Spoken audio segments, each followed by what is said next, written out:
கொலுசை கொடுத்து எம்எல்ஏ ஆனவர் தான் கரூர் எம்எல்ஏ. ஆனா நன்றி சொல்ல கூட வரல. அது வரைக்கும் நிக்கிறீங்க, கேட்கும் நினைக்கிறேன்.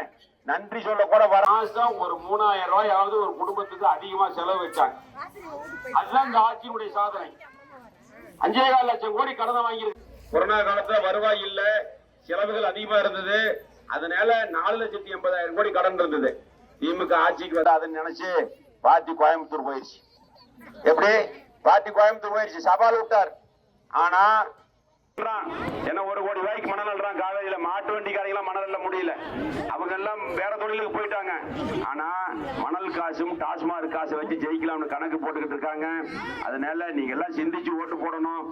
அம்மா ஆட்சியில தாலிக்கு தங்கம் கொடுத்தோம், திருமண உதவித்தொகை கொடுத்தோம், படிக்கிற பிள்ளைகளுக்கு லேப்டாப் கொடுத்தோம், எல்லாத்தையும் நிறுத்திட்டாங்க.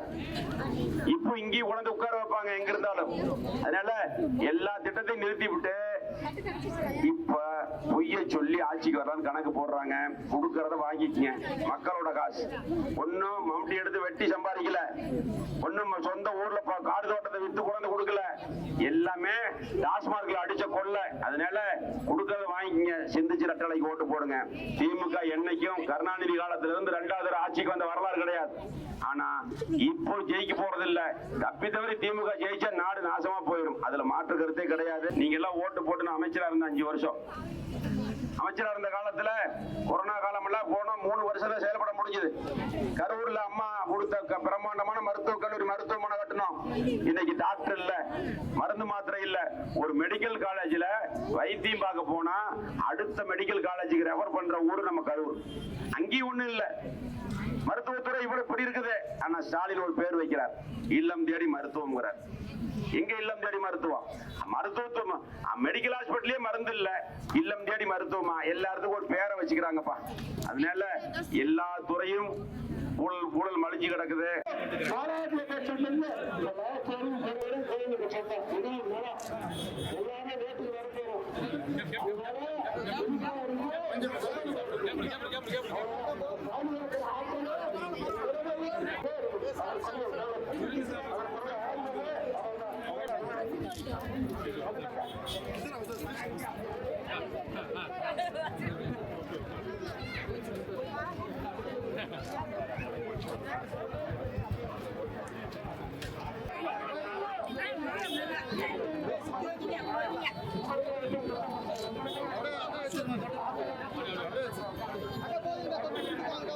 இந்த சாப்பாட்டுக்கு தான் மோசமா இருக்கிறோமா? அதெல்லாம் கிடையாதுமா. கௌரவமா இருக்கணும். நம்ம காசுக்கு ஓட்ட குண்டாவெல்லாம் வரும்.